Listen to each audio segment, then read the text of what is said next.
안녕하세요. 경준이 카페의 아담 스미스입니다. 오늘은 2강 수요와 공급에 대해 배워보겠습니다. 수요와 공급은 살면서 누구나 한 번 이상은 들어볼 만큼 제법 자주 쓰이는 용어이고 시장 경제를 분석함에 있어서 가장 기초가 되는 만큼 중요한 요소이죠. 굉장히 쉽고 기본적이지만 기초를 제대로 다져놓지 않으면 이후에 또 힘들어질 수 있으니 이렇게 기본을 공부할 때 확실하게 개념을 익혀놓는 것이 좋습니다. 먼저 수요입니다. 수요의 정의는 일정 기간 동안 소비자가 재화나 서비스를 구매하고자 하는 욕구, 즉 계획의 의미입니다. 여기서 일정 기간 동안이라 함은 우리가 1강에서 유량 변수, 플로우라는 개념을 살펴봤죠. 제가 수요와 공급을 설명하면서 다음에 다시 언급한다고 했는데 수요의 정의를 보시면 이렇게 일정 기간 동안에 라는 말이 나오는데 이처럼 수요는 어떤 특정한 시점에 측정되는 개념이 아니라 일정 기간을 고려하여 측정되는 개념이라고 보시면 됩니다. 그리고 뒤에 구매하고자 하는 욕구라고 보이시죠? 이건 수요가 사후적인 개념이 아닌 사전적인, 즉 경제 주체의 구매 계획이라고 보시면 됩니다. 즉 이것은 소비자가 실제로 구매하는 양과 혼동해서는 안 되는 것입니다. 그렇다면 수요 곡선의 형태를 한번 볼까요? 일반적인 수요 곡선은 이렇게 우하향하는 직선의 형태로 나타납니다. 여기서 일반적이라고 하는 것은 가장 기본적인 형태를 나타나는 것이고 경제학에 존재하는 수요 곡선은 실제로 더 다양합니다.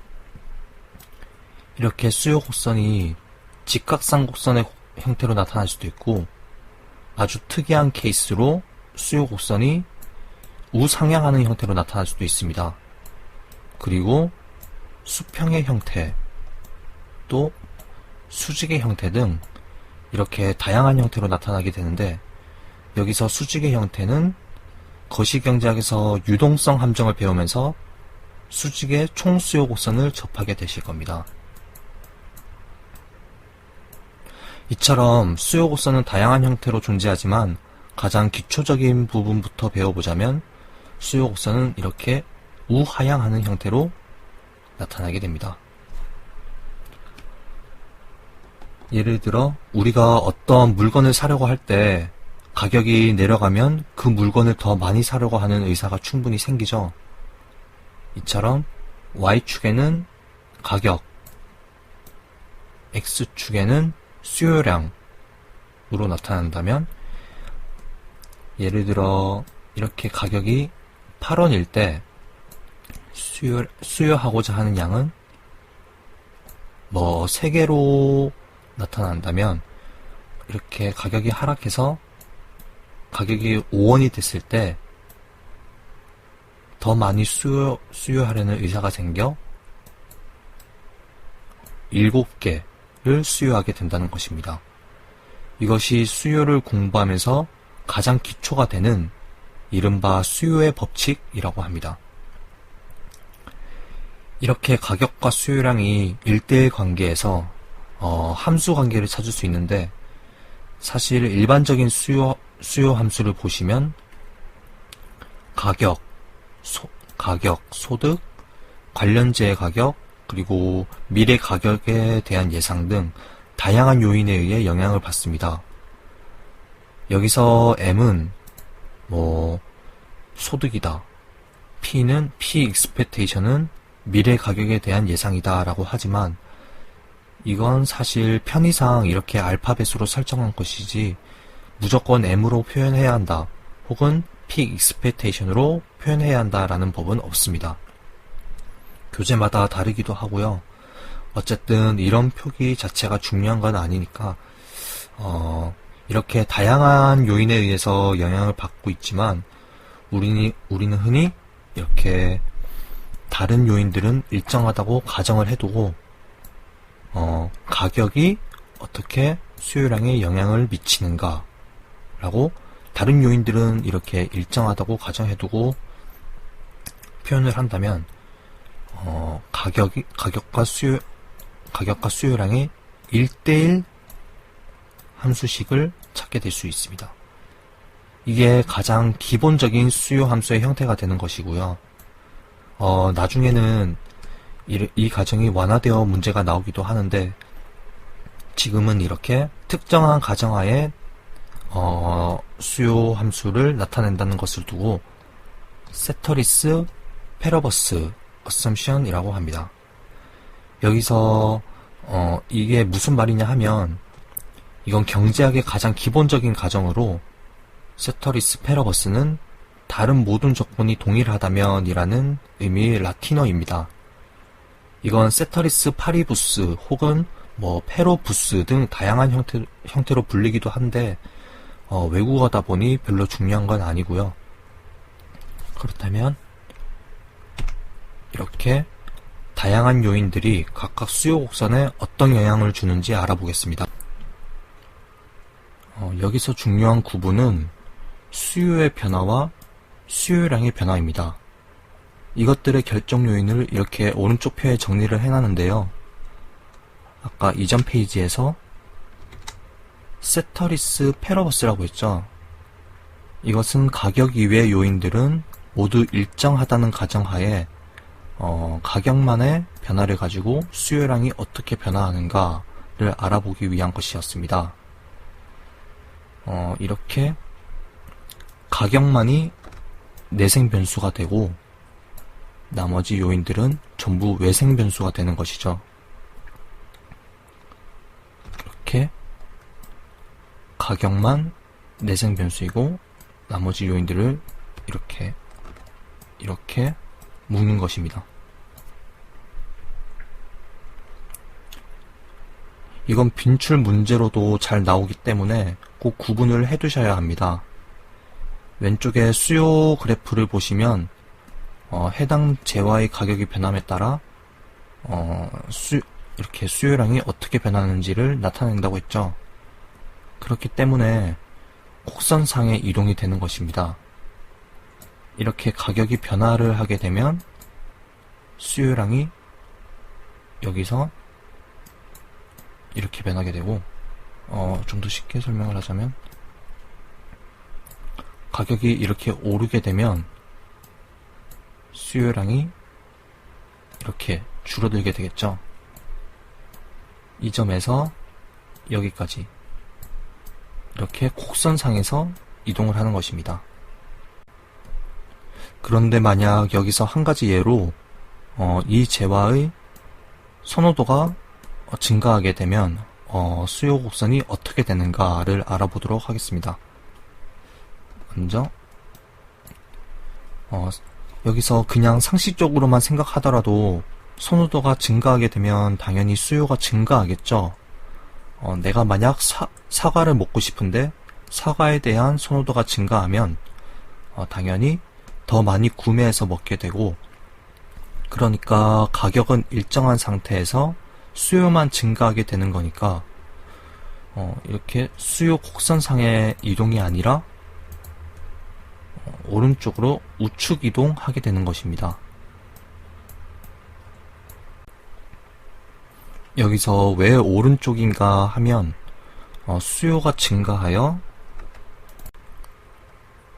이렇게 기존의 가격에서 가격은 일정한데 수요가 증가하여 기존의 가격에서 더 많은 수요량을 수요하게 되는 것이니까 이렇게 나는 원래 이 가격에서는 이 정도의 수요 의사가 있었는데 선호도가 증가하여 더 많은 양을 이렇게 더 많은 양을 수요하고 싶어 하는 것이니까 이렇게 수요 곡선이 우측 이동하게 되는 것입니다.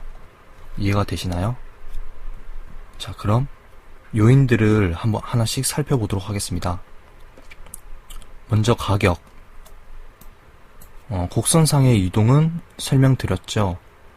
가격이 하락하면 수요량이 증가한다.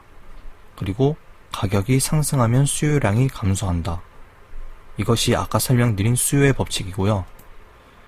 그런데 기펜제는 무엇이냐 하면 이 기펜제는 이전에 설명드렸던 수요의 법칙에 예외가 되는 이렇게 수요 곡선이 우상향하게 되는 경우입니다. 이건 아주 예외적인 케이스예요. 그렇기 때문에 가격이 하락하면 수요량이 증가한다는 것이 수요의 법칙이 되는 것입니다. 수요 곡선이 우하향하는 게 일반적이라는 거죠. 기펜제는 아주 예외적인 사례라고 보시면 되는데 그렇다고 기펜제가 그냥 지나쳐도 될 만큼 그렇게 사소한 개념은 절대 아닙니다. 기펜제도 제법 문제에서 자주 나오고 있거든요. 그런데 여기서 간략하게만 설명하고 넘어가는 이유는 어차피 소비자 이론에 들어가면 가격 효과를 배우게 됩니다. 거기서 기펜제를 제대로 다룰 것이거든요. 그리고 아래 정상제와 열등제, 대체제와 보완제도 3강에서 탄력성에 관해 공부하면서 배울 것이기 때문에 여기서는 간략하게 정의 정도만 설명하도록 하겠습니다. 정상제는 소득이 증가할 때 수요량이 증가하게 되는 재화이고, 열등제는 그와 반대로 소득이 증가할 때 오히려 수요량이 감소하게 되는 재화입니다. 그래서 정상제는 이렇게 정의 관계, 그리고 열등제는 역의 관계로 표시했습니다. 만약 정상제를 가정한다면 소득이 증가할 때 수요 곡선은 어떻게 이동할까요? 아까 설명했듯이 소득도 선호도처럼 외생 변수이기 때문에 가격이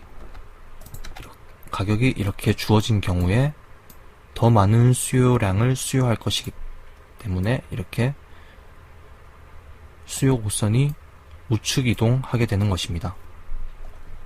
이것은 정상제의 경우로 이제 소득이 증가할 때 수요가 어떻게 변하게 되는가를 알아보는 것이고요. 관련제의 가격도 마찬가지입니다. 관련제는 대체제와 보완제가 있는데, 대체제는 내가 수요하는 상품을 대신해서 수요할 수 있는 재화이고, 보완제는 내가 수요하고자 하는 상품과 함께 수요할 수 있는 재화라고 보시면 됩니다. 예를 들어 내가 햄버거가 먹고 싶은데 햄버거를 대신해서 토스트를 먹을 수 있다면 그것은 대체제가 되겠죠. 그런데 나는 햄버거를 먹을 때 항상 콜라와 함께 먹는다면 콜라는 햄버거의 보완제가 될 수 있습니다. 이건 규칙처럼 정해진 것은 아니고 만약 예를 들어 이건 좀 과장이긴 한데 어떤 사람이 난 햄버거를 먹을 때 무조건 토스트와 함께 먹는다 라고 한다면 그것은 서로 간의 보완제가 될 수도 있겠죠. 이건 사람마다 차이가 좀 있을 수 있습니다. 이를테면 소주와 맥주를 대체제로 볼 수도 있지만 소맥을 즐겨 마시는 사람은 소주와 맥주를 보완제로 볼 수 있는 것처럼 말이죠. 말이 약간 샜는데 어차피 이것도 관련제의 이해를 돕기 위해서 한 설명이니 참고해 주시고요. 관련제를 대체제의 경우로 두고 설명해 보자면 대체제의 가격이 상승하면 여기서 이해를 돕기 위해서 재화 시장을 설명하도록 해보겠습니다. 이 그래프가 만약 콜라를 설명하는 그런 곡선이라고 생각하시고요. 얘가 콜라 시장이라고 하고 대체제를 사이다라고 해보겠습니다. 이 대체제, 즉 사이다의 가격이 이렇게 상승하는 경우를 가정해 본다면 사람들은 비싸진 사이다를 대신해서 콜라를 더 수요하려고 할 것이기 때문에 콜라의 가격은 변함이 없는데 이렇게 더 많이 수요를 하게 되는 것이죠. 그래서 수요 곡선은 이렇게 우측으로 이동하게 되는 것입니다. 그리고 미래 가격에 대한 예상. 이 콜라의 가격이 미래에 가격이 200원이 오를 것이다 라고 기대가 형성된다면 미래보다는 차라리 상대적으로 저렴한 지금에 더 수요를 할 것이기 때문에 마찬가지로 수요 곡선이 우측 이동하게 되는 것입니다. 선호도는 아까 설명을 드렸고, 그리고 인구는 설명할 필요도 없이 너무나 자명한 사실이죠. 콜라를 한 사람이 사 먹는 것보다 10명이 사 먹는 게 당연히 더 수요가 많으니까요. 다음은 공급 곡선입니다. 공급도 수요처럼 이렇게 일정 기간 동안을 고려한 유랑 변수이고요. 생산자가 재화나 서비스를, 이번에는 구매가 아닌 판매를 하고자 하는 욕구를 나타낸 것입니다. 수요와 마찬가지로 이것은 실제로 판매한 양이 아니고요. 판매를 하고자 하는 욕구라는 것이죠. 그리고 공급량은 판매하고자 하는 수량. 자, 그럼 아까 수요 곡선은 우하향이라고 했는데 공급 곡선은 어떤 형태를 띠고 있을까요? 여러분이 판매자가 되었다고 했을 때 가격이 오르면 더 팔까요? 아니면 내리면 더 팔까요? 당연히 가격이 오르면 더 많이 팔려고 하겠죠. 그러니 공급 곡선은 이렇게 우상향하는 형태로 나타나게 되는 것입니다. 이 가격에서는 이만큼을 공급하려고 하는 것이고, 가격이 더 오르게 되면 더 많이 팔려고 하기 때문에 공급량은 이렇게 증가하게 되는 것이죠. 공급 함수도 아까 수요 함수처럼 이렇게 기술 수준, 생산 요소의 가격, 경기 전망 등 다양한 요인에 의해 영향을 받는데, 이전에 설명했던 세터리스 패러버스, 즉 가격 이외의 요인들은 전부 일정하다고 가정하고 가격만을 내생 변수로 두어 이렇게 그래프에 표시하고 이걸 기준으로 모형을 형성하게 되는 것입니다. 사실 수요를 이해하고 나면 공급은 더 쉽게 이해할 수 있기 때문에 공급의 진도는 더 빠르게 나갈 수 있을 겁니다.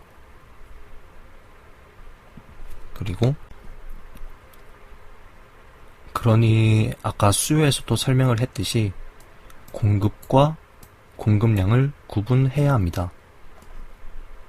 가격과 나머지 요인들을 구분하는 것이죠.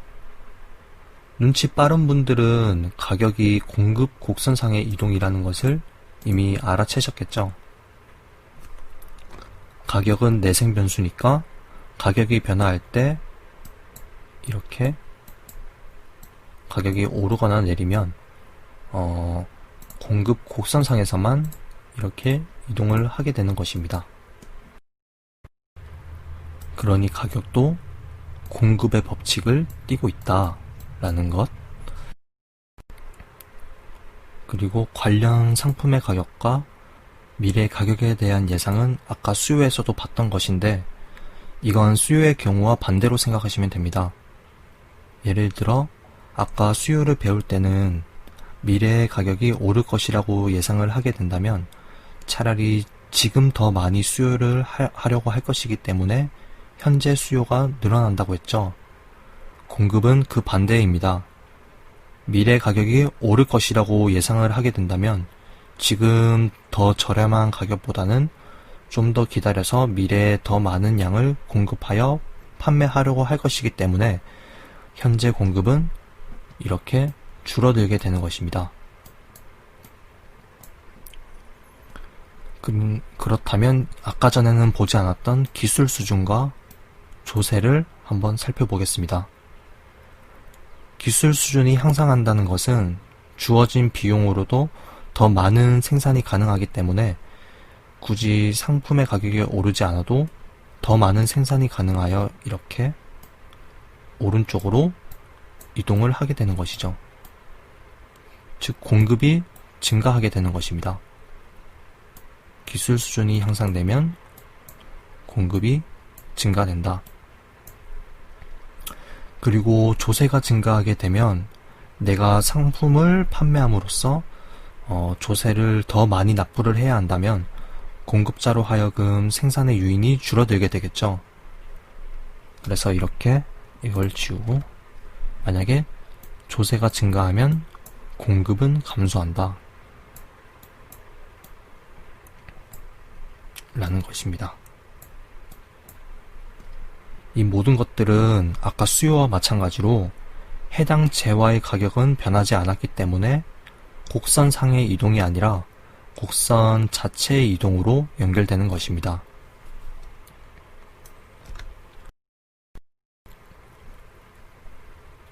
다음은 시장의 균형에 대해 배워보겠습니다.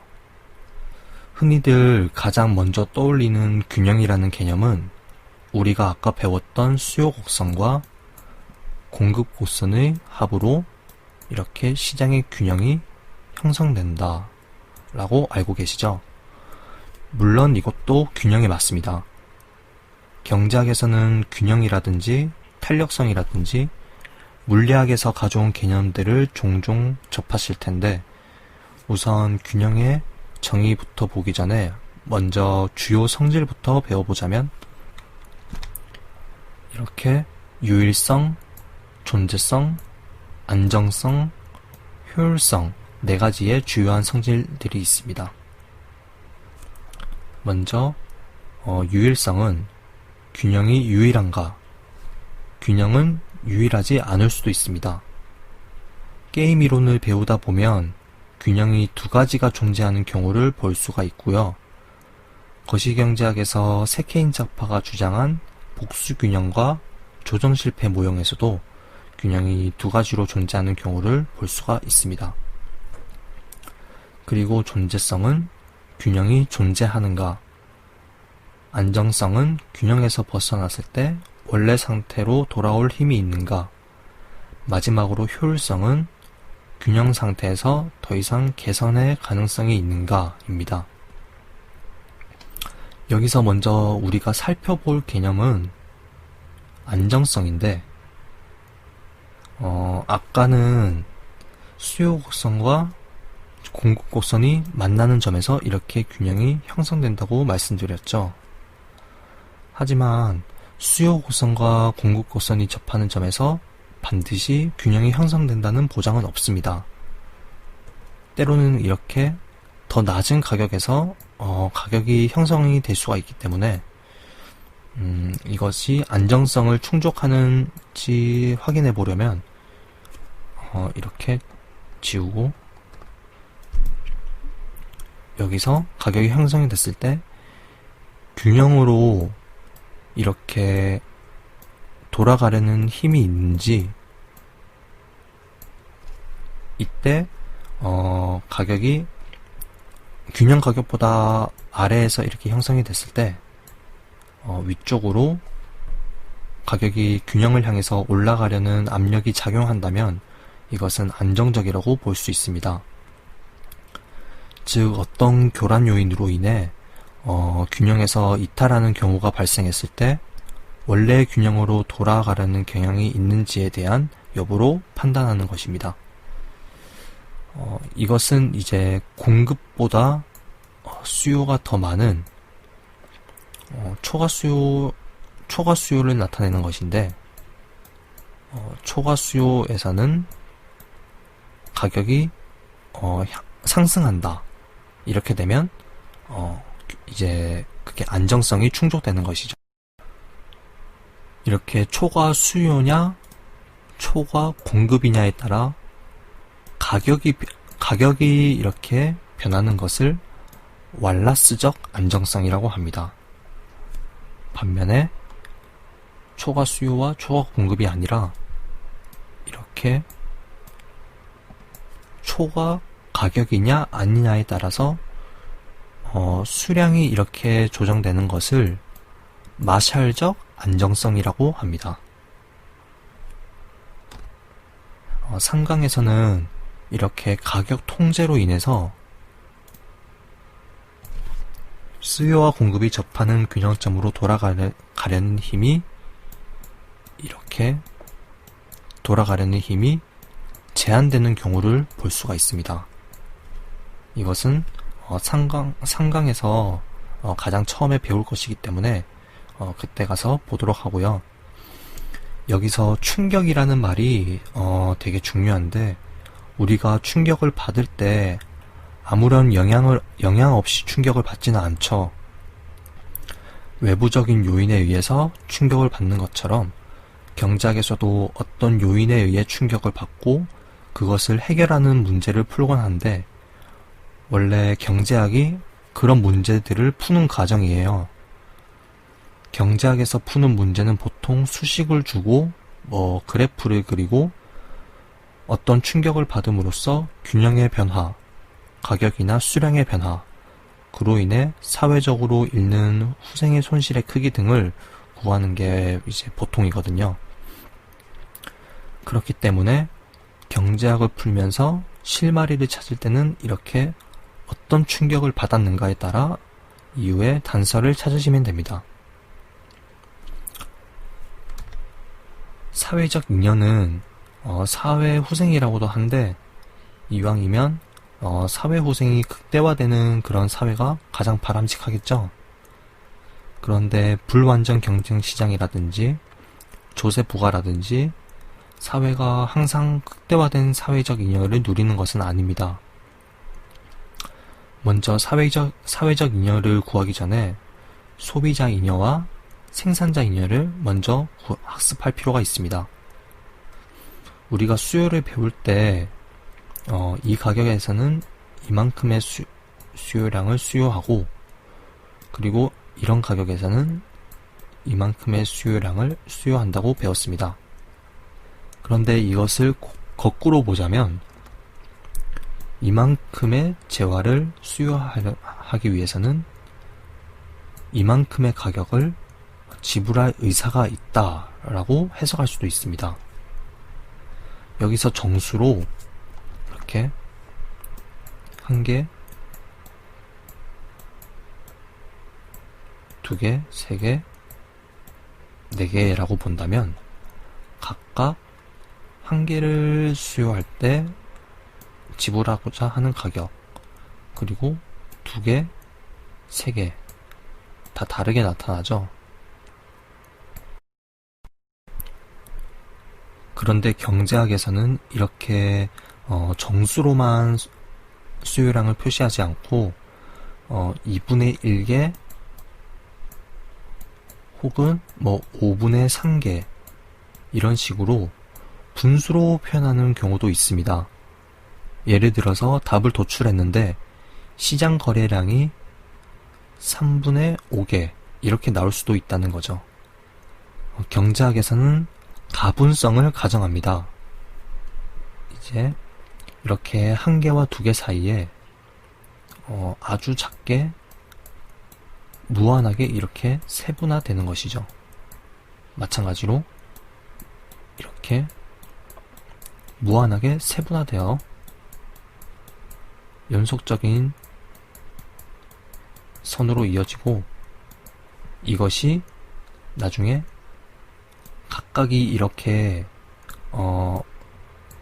각각의 수요량이 이렇게 가격을 형성할 때 이렇게 연속적인 선으로 이어지면서 이것이 바로 수요 곡선으로 연결되는 것입니다. 자, 그럼 우리가 예를 들어 이렇게 지우고 이만큼의 가격에서 수요량을 표시할 때 이만큼 수요하고 싶다는 의사를 내비치죠. 그러니까 여기서 만약 내가 P0라는 가격에서 Q0라는 수량을 수요한다면 나는 실제로 이 Q0라는 수량을 이제 실제로 구매를 할 때 나는 P0만큼의 가격만 지불하면 되는 것이죠.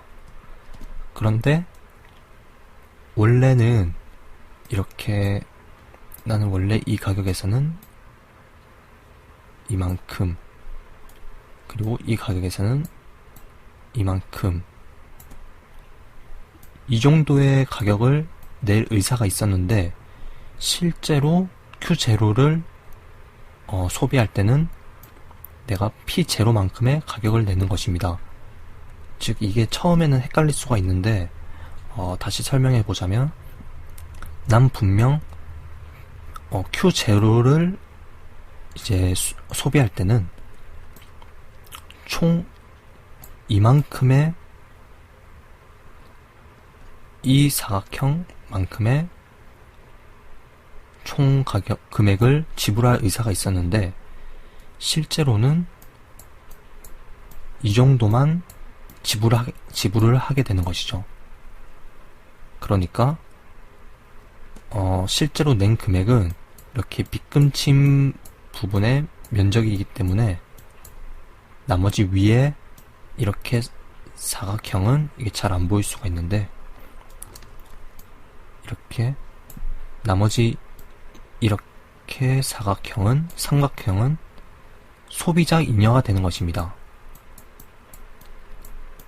즉 내가 총 지불할 의사가 있는 금액에서 실제로 지불한 금액을 차감한 것이죠. 처음에는 좀 헷갈릴 수가 있는데 다시 그려본다면,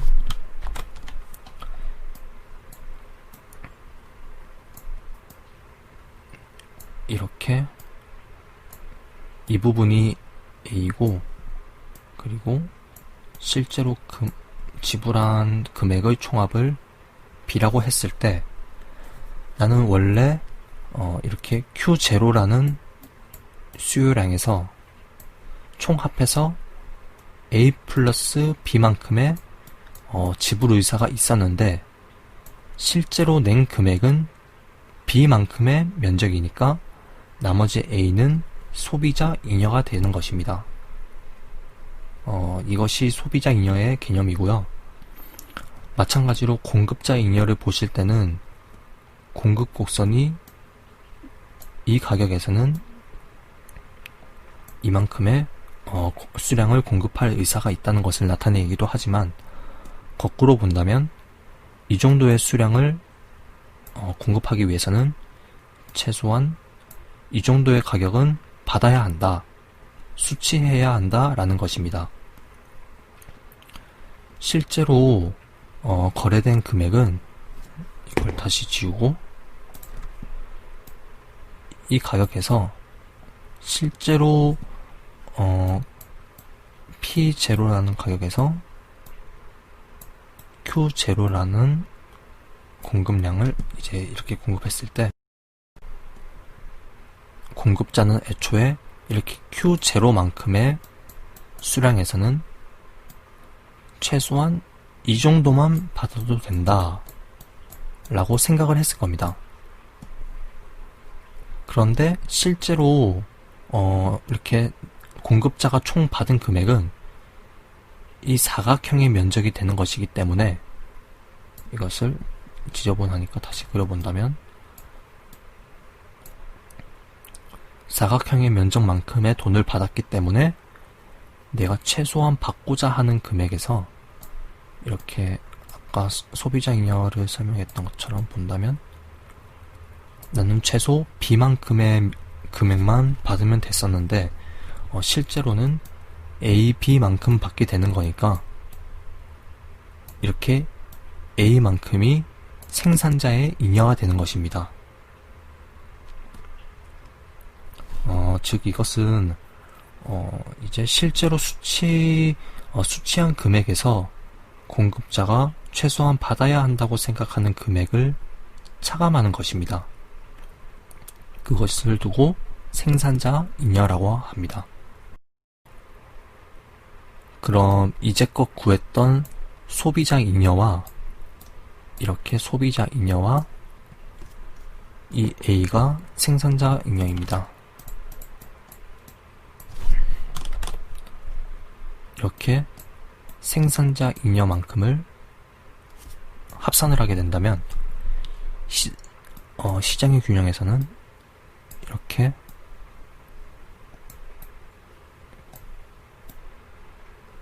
이 윗부분이 소비자 잉여가 되고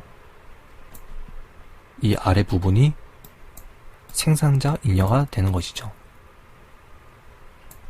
이렇게 소비자 잉여와 생산자 잉여를 합하게 되면 이것이 사회적 잉여가 되는 것입니다. 이것이 사회후생을 산출하는데 중요한 기초 개념이 되는 것입니다.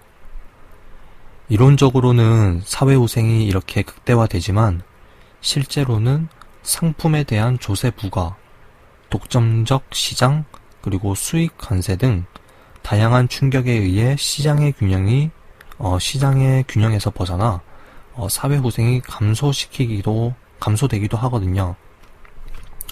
이전에도 말씀드렸다시피 경제학은 이렇게 원래 균형에서 벗어났을 때 그로 인해 얼마나 변화하는지 또 어떻게 변화하는지를 잘 분석해야 합니다. 자, 이렇게 오늘은 수요와 공급, 시장 균형, 그리고 소비자 생산자 잉여에 대해서 학습을 했고요. 다음 시간에는 조세 부과와 탄력성에 대해 배워보도록 하겠습니다. 감사합니다.